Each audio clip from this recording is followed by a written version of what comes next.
नमस्कार दोस्तों, let's grow upper channel में आप सभी का स्वागत है। हम लोग लेखपाल के लिए मैथ की प्रैक्टिस सेट कर रहे हैं। प्रैक्टिस सेट 6 हो चुका है। आज हम प्रैक्टिस सेट नंबर 7 कराने जा रहे हैं। तो देर ना करते हुए सीधे हम चलते हैं क्वेश्चन पे, क्योंकि समय आपके पास भी नहीं है, समय हमारे पास भी नहीं है। एग्जाम जो है वो नज़दीक है, 19 जून को है। तो हम क्या करते हैं, सीधे क्वेश्चन को देख लेते हैं। ठीक है, आज का जो क्वेश्चन है जितने भी, वो बहुत ही इंपॉर्टेंट है, इसलिए आप वीडियो को लास्ट तक देखिएगा। यानी जितने भी क्वेश्चन हैं ये एग्जाम में आपके सामने आ सकते हैं। चलिए पहला क्वेश्चन देख लेते हैं। पहला क्वेश्चन कह रहा है, एक चक्री चतुर्भुज ABCD में कोण A 80 डिग्री है तो कोण C का मान क्या होगा। यानी चक्री चतुर्भुज बना लेते हैं, कुछ नहीं दिया है तो कोण C का मान पूछ रहा है कि क्या होगा। ठीक, तो हम जानते हैं कि वी नो डैट कि चक्री चतुर्भुज के आंतरिक कोणों का योग, 4 कोण होते हैं ना, तो चारों आंतरिक कोणों का योग कितना होता है, 360 होता है। ये पहला हो गया।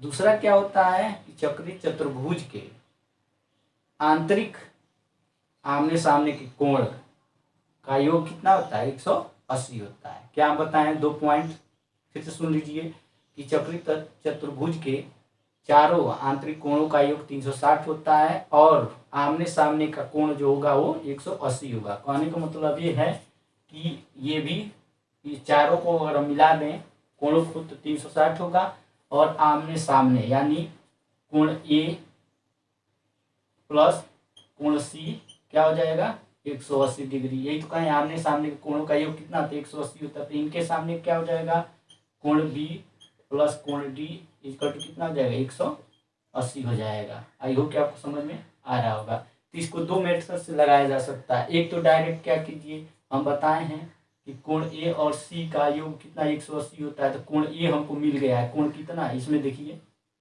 कोण A कितना है, यहाँ पे कोण A प्लस कोण C इक्वल टू यही तो है, तो 80 डिग्री प्लस कोण C इक्वल टू 180। तो कोण C बराबर क्या हो जाएगा, इसको उधर लेके जाइए तो माइनस हो जाएगा, 180 माइनस 80। तो कोण C बराबर क्या हो जाएगा, 100 डिग्री हो जाएगी। यही क्या है, आपका आंसर है। देखिए 180 होता है आमने सामने का, तो ये 80 हो गया, ये 100 हो गया। और इसको एक और विधि से निकालना रहता है तो हमारे पास समय क्या होता है, कम होता है, तो हम क्या करेंगे, ऐसे ही निकाल लेंगे। ठीक, अब चलते हैं नेक्स्ट क्वेश्चन पे। नेक्स्ट क्वेश्चन क्या कह रहा है,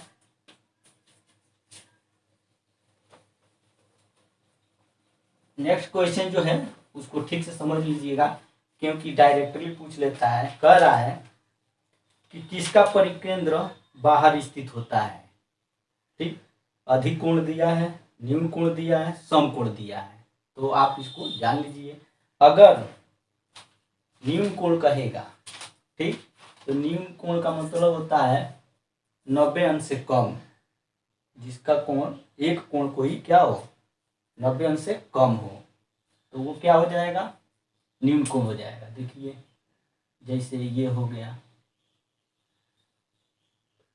ठीक, ABC, तो 90 से कम हो रहा है कि नहीं, मान लीजिए ये भी क्या हो जाएगा, मान लेते हैं ये 60 डिग्री है, समबाहु त्रिभुज है, 60 डिग्री 60 डिग्री। ठीक है, तो जब इसका हम क्या करें, परिकेंद्र कह रहा है। परिकेंद्र का मतलब क्या होता है, जिसका केंद्र जो होगा वो बाहर होगा। यानी कोई, देखिए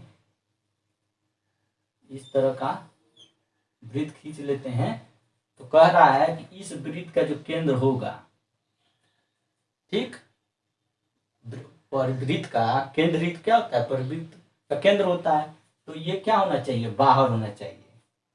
तो क्या होगा, इसमें न्यून कोण में हमेशा क्या होता है, केंद्र जो होगा परिकेंद्र वो अंदर होगा। कहने का मतलब कि ये अंत केंद्र होगा, ये परिकेंद्र नहीं होगा। न्यून कोण में हमेशा अंत केंद्र बनता है। ठीक, उसके बाद आते हैं, अब समकोण त्रिभुज देख लेते हैं।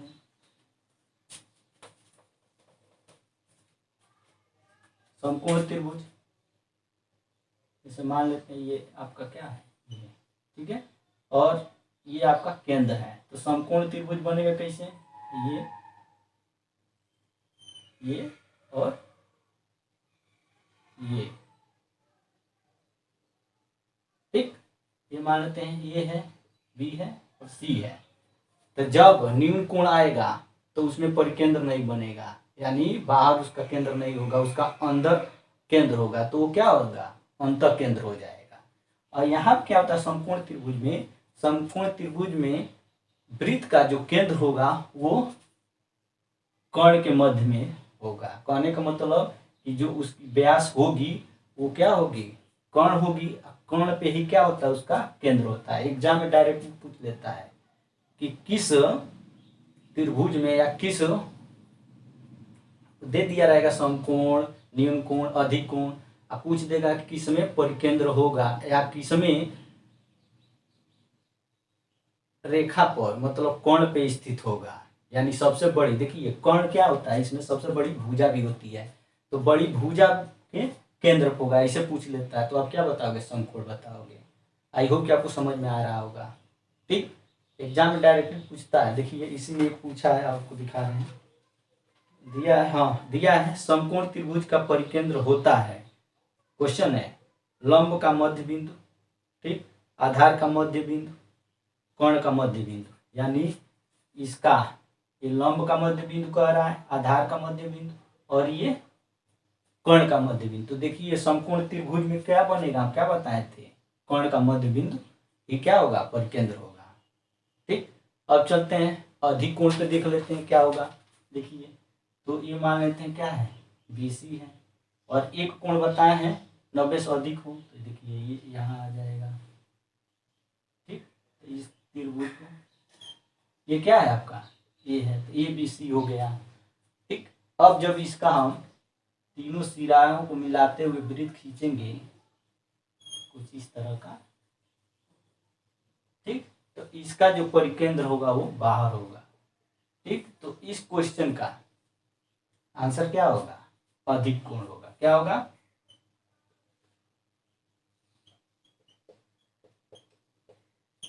ठीक है। अब देखिए परिकेंद्र निकालने के लिए, यानी वृत्त का केंद्र ज्ञात करने के लिए क्या करना पड़ता है, परिवृत्त में तो हम क्या करते हैं, दो भुजाओं को ले लेते हैं त्रिभुज में, दो भुजाएं ले लेते हैं, एक ले लेते हैं AB और BC। तो AB को क्या करते हैं, प्रकार से किसी एक केंद्र को, एक बिंदु को केंद्र मान के आधे से अधिक दूरी लेके चाप लगाते हैं ऐसे दोनों साइड में, फिर इसको मान के ऐसे, फिर ऐसे, और फिर इसको हम मिलाते हैं, ठीक। दो भुजाओं का लंबार्धक करेंगे तभी जाके केंद्र मिलेगा। वैसे इसको कर लेंगे, एक दो, इसको केंद्र मानेंगे, आधे से अधिक दूर लेके ऐसे चाप लगाने, फिर इसको ऐसे कर लेंगे, ऐसे कर लेंगे, ठीक। तो देखिए ये बाहर मिल रहा है कि नहीं मिल रहा है, तो यही क्या है आपका परिकेंद्र है, ठीक। क्वेश्चन में यही कह रहा था कि परिकेंद्र जो है वो बाहर स्थित है। भाई जब अंदर स्थित रहेगा तो अंतर केंद्र हो जाएगा, परिकेंद्र कोई बात ही नहीं होगा। चलते हैं दूसरे क्वेश्चन पे। हम इसलिए इन सबको समझा रहे हैं कि आपके दिमाग में बैठ जाए, ठीक। इससे संबंधित क्वेश्चन आता है डायरेक्टली तो आप कर ले जाओगे, ठीक है। चलिए नेक्स्ट क्वेश्चन देख लेते हैं।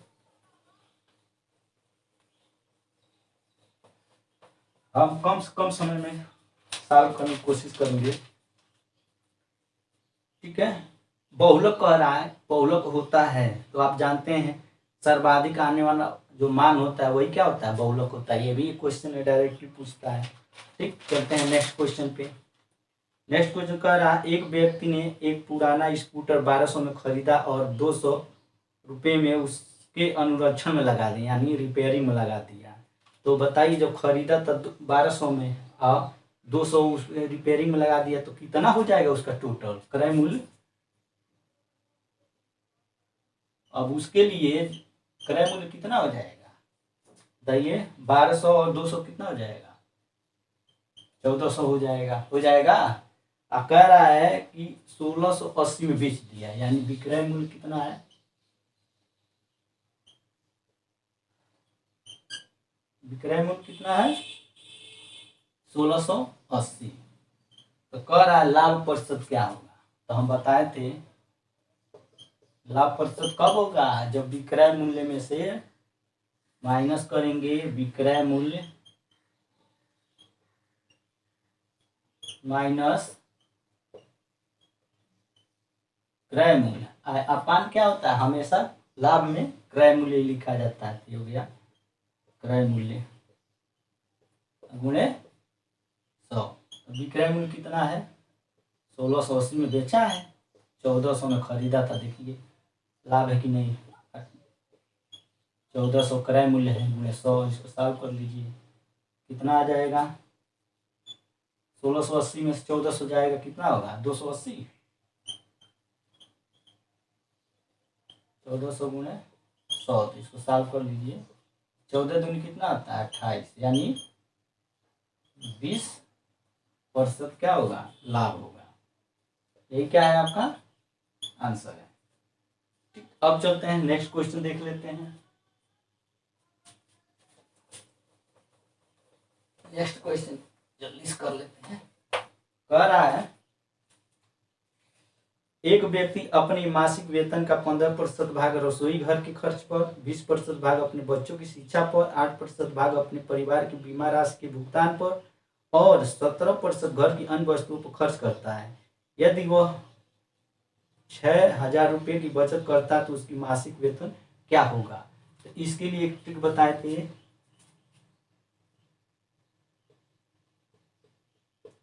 मासिक वेतन, इसका कुछ नहीं करना, एक ही ट्रिक होता है। 100 कर दीजिए अपान 100 माइनस जितना दिया है, जितना खर्च किया है उन सबको जोड़ लीजिए। तो कितना है क्रम से देखिए, 15 20 15 20 8 प्लस 17 गुणे क्या कर लेंगे, कितना बचा है, तो ये 6,000 बचा लेता है। ठीक, इसको इसमें क्वेश्चन थोड़ा सा घुमा देता, पूछ देगा, दिया रहेगा मासिक वेतन, आप पूछ देगा बाद में कितना बचाया, कितना बचा, तो आप इसी में रखेंगे। चलिए सॉल्व कर लीजिए। 100 अपान 100 माइनस इन सबको जोड़िए, कितना हो जाएगा, 17 8 25, 25 20 45, 45 15 60 गुणे 600, तो 100 बटे कितना हो जाएगा 40 गुणे 600 होगा। इससे काट दीजिए, 2 पचे 10, 2 दूना 4, 2 तिहाई 6, यानी 3 पचे 15, यानी 1500 रुपया क्या होगा उसका मासिक आय होगा। यही क्या है आपका आंसर है। अब इसी में एक तरह से और पूछ देता है, जैसे कहेगा कि एक व्यक्ति अपने मासिक वेतन का 15% भाग रसोई घर पर, उसका शेष खर्च, शेष 20% भाग इस पे खर्च करते हैं, मतलब शेष आ जाएगा, उसका शेष उसका शेष उसका शेष। तो वैसे उसमें क्या करते हैं हम लोग, हमेशा जितना प्रतिशत रहेगा ना, जितना खर्च किया रहेगा उसको उसमें से घटा देंगे, माइनस ऐसे कर देंगे। जैसे पहला 15 किया है, 15 कर देंगे गुणे, फिर 100 बटे 100 माइनस कितना है 20 है, ऐसे करके हम सॉल्व करेंगे, लास्ट में जितना बचत रहेगा लगा देंगे तो आ जाएगा। शेष वाले में कह रहे हैं कि जैसे इतना खर्च किया अपने वेतन का, 50% खर्च किया, शेष इतना प्रतिशत यहाँ खर्च किया, उसका शेष जो बचा है उसमें इतना प्रतिशत खर्च किया, तो उसके लिए है। ठीक, चलते हैं दूसरे क्वेश्चन पे। दूसरा क्वेश्चन क्या कह रहा है, झट लगा लेते हैं।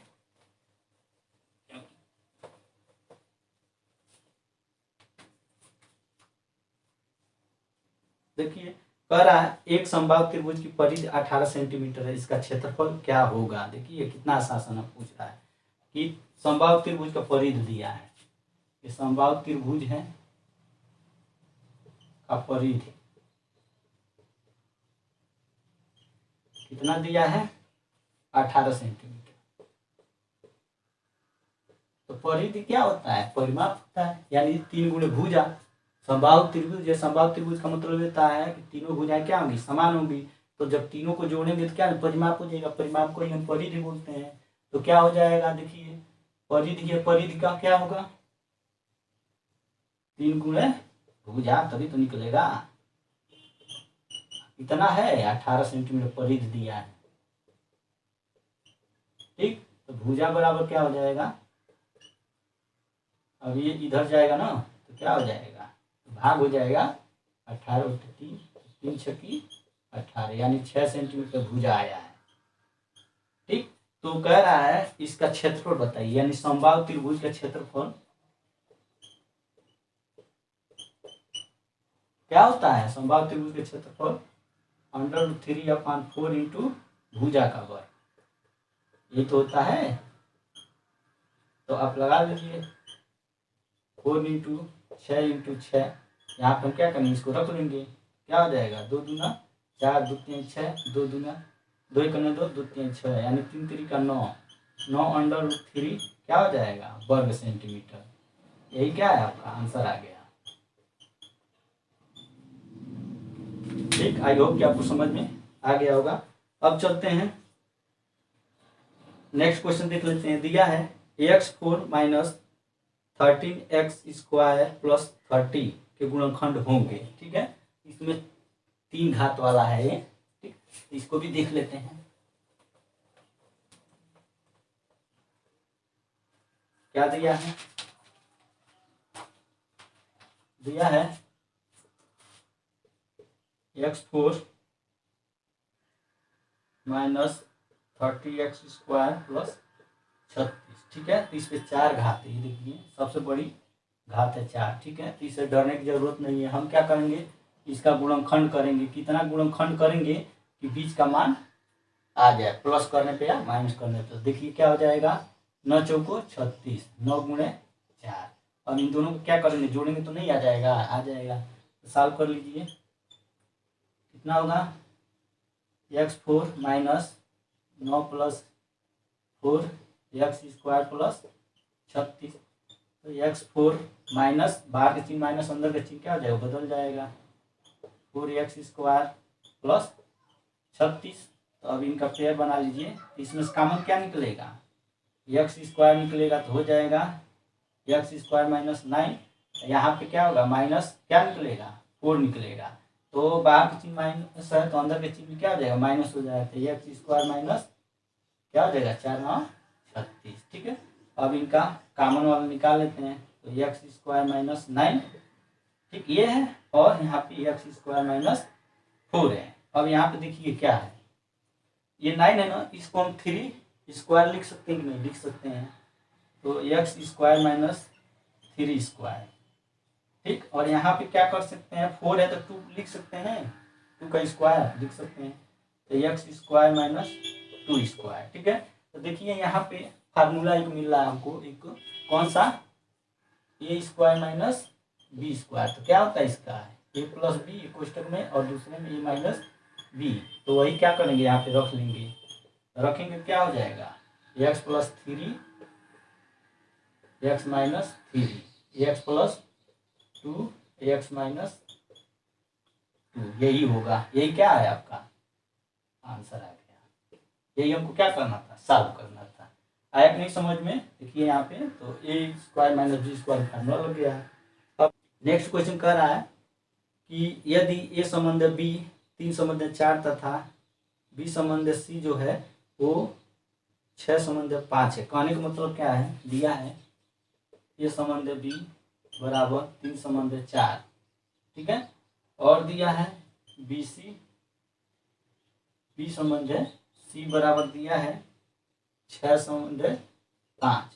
पूछ रहा है a संबंध a प्लस c क्या होगा।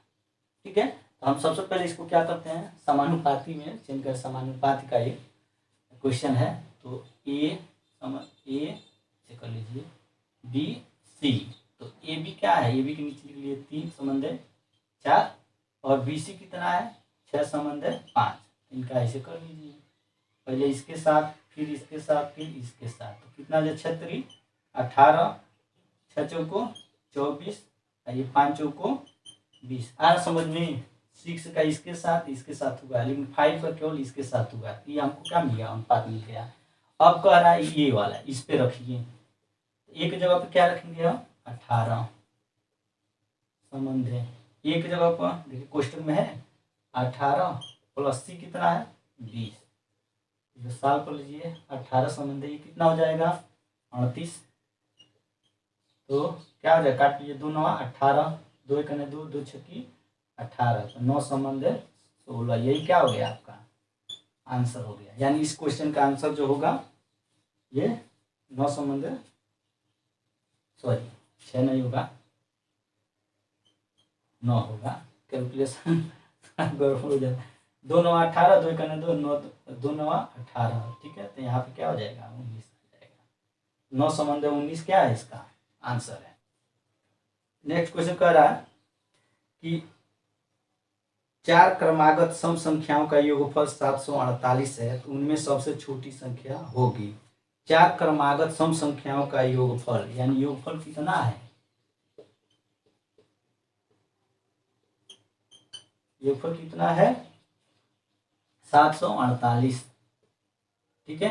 और कितना है 4 क्रमागत सम संख्याओं का, यानी ये 4 क्रमागत सम संख्याओं का,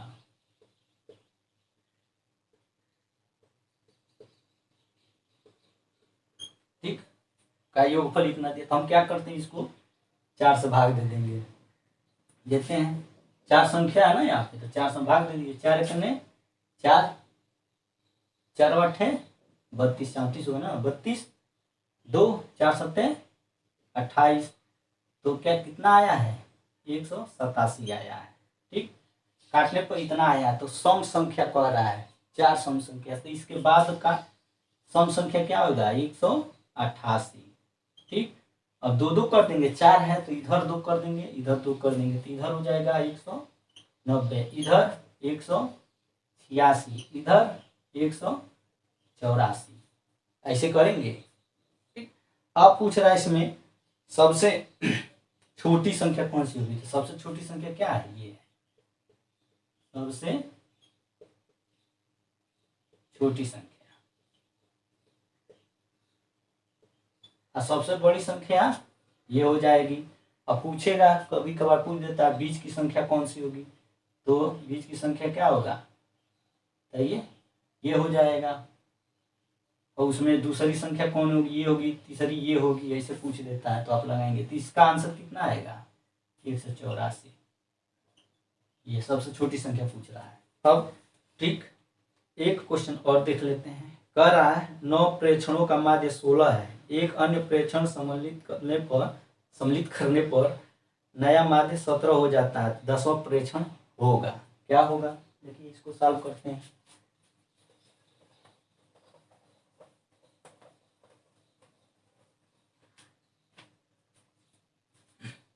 जैसे दिया है तो 9 प्रेक्षणों का माध्य 16 है, तो 16 प्लस क्या कर देंगे 9 कर देंगे, कितना आएगा 16 9 25, ठीक है। और अगर एक अन्य प्रेक्षण मतलब मिलाने पर, सम्मिलित करने पर, तो 9 में 1 मिला दीजिए, कितना हो जाएगा 10 हो जाएगा। कितना हो रहा है इसका माध्य 17 हो जा रहा है, ठीक। तो कितना हो जाएगा, दोनों को जोड़ेंगे 27। तो हम जानते हैं कि समांतर माध्य में क्या होता है कि संख्याओं को जोड़ लेते हैं, संख्याओं को जोड़ लेते हैं। तो जोड़ लीजिए 25 प्लस 27, जितनी संख्या होती है, तो देखिए एक जगह 9 संख्या दिया, एक जगह 10 संख्या, तो 2 ही तो हो रहा है। अरे भाई 9 एक संख्या है, 2 तो गिनेंगे, इस संख्या को नहीं गिनना 9 10, देखिए एक ये हो गया और एक ये हो गया, मतलब दूसरा 1 और 2 2 हो रहा है, 2 संख्या करेंगे भाग दे देंगे। 7 5 12 का 2 हासिल, 1 2 2 4 1 5, और 2 से काट दीजिए, 2 दूना 4, 2 छक्की 12, क्या आ जाएगा 26, इसका आंसर आ जाएगा। आई होप कि आपको ये वीडियो पसंद आया होगा। पसंद आया होगा लाइक शेयर और सब्सक्राइब करना ना भूलिएगा। जय हिंद।